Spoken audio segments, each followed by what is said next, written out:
আঁতের পুরা হয়ে গেছে। এরপর আমি খুলে দেখব, ঠান্ডাও হয়ে গেছে। খুলে দেখি তো, সেন্ট তো দারুণ উঠছে। আঁতের পুরা আপনারা বাড়িতে এইভাবে বানিয়ে খাবেন এবং প্রথম থেকে শেষ পর্যন্ত দেখতে থাকুন কি করে বানালাম। সুমি, সুমি রে, আগে আরে শোন শোন, কি হয়েছে গো? দেখবি কি তোর কাটা ঘরে পুকুরে না জালি মাছ ধরতে এসেছিল, চুনা মাছ দেখ নিয়ে চলে এসেছি। চুনা মাছ এনেছো না?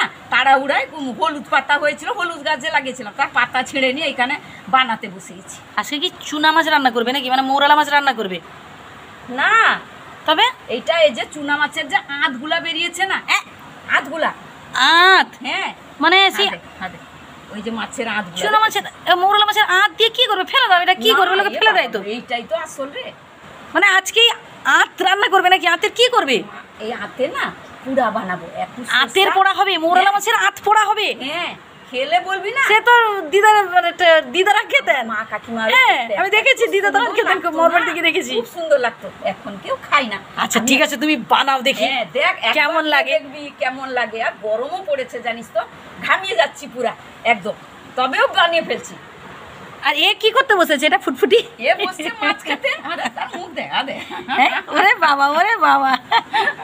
তো ঠিক আছে মা, এক কাজ করো, তাড়াতাড়ি এদিকে স্কুলে দেরি হয়ে যাচ্ছে, তুমি আঁত পোড়া করো দেখি। দেখি বন্ধুরাও দেখুন আপনারা মা কিভাবে আঁত পোড়া করছেন।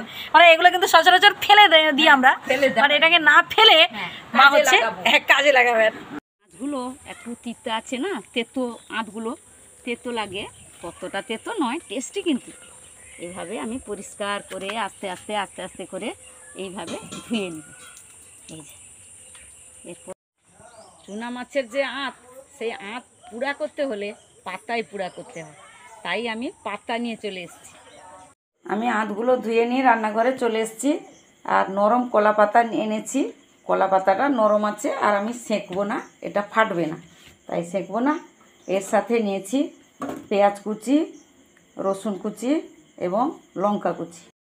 প্রথমে আমি আঁতগুলো পাতায় নিয়ে নিয়েছি, এরপর পেঁয়াজ কুচি দিয়ে দিলাম, রসুন, লঙ্কা কুচি, এরপর হলুদ গুঁড়া দিয়ে দিয়েছি, এরপর লঙ্কা গুঁড়া দিয়ে দিয়েছি,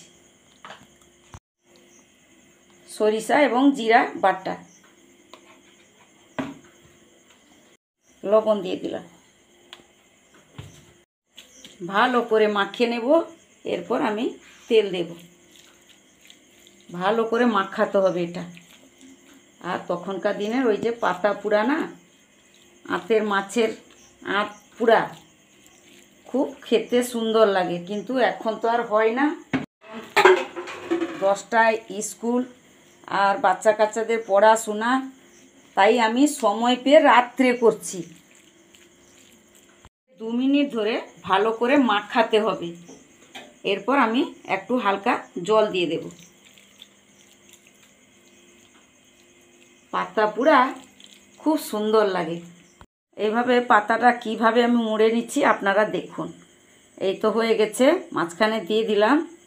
এরপর এপাশের পাতাটা এই পাশে আনলাম, আবার এপাশের পাতাটা এই পাশে নিলাম, আবার এপাশের পাতাটা এই পাশে নিয়ে আবার এটাকে এই পাশে দিয়ে দিলাম, এরপর উল্টে দিলাম। এটা থাক 2 মিনিট, আমি গ্যাসটা ধরাবো, দিয়ে কড়াটা বসাবো। এবার গ্যাসটা ধরিয়ে এবারে কড়াটা বসিয়ে দিলাম। এরপর আমি হালকা একটুখানি তেল দিয়ে চারপাশে এইভাবে মিলিয়ে নেব। ওই পাতাটা দিয়ে দিলাম, এরপর ঢাকনাটা 5 মিনিটের জন্য দিয়ে দিলাম। এবারে ঢাকনাটা খুলে দেখি কত দূর হলো।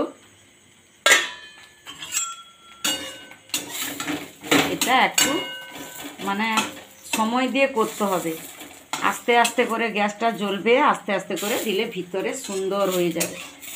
আমরা আগেকার দিনে অনেক খেয়েছি এগুলো, আর এখন সময় সুযোগ তো হয় না, কিন্তু টেস্টি খুব সুন্দর। এখন মাছ মাংসের ব্যাপার, বড় বড় মাছ বড় বড়, কিন্তু আগেকার দিনে ওই চুনা মাছ দিয়ে, চুনা মাছের ওই যে তেলগুলো, এগুলো ভালো করে ধুয়ে এনে পরিষ্কার করে পাতা পোড়া এত সুন্দর লাগতো, এখন যেন হারিয়ে গেছে, সেগুলো আর নেই।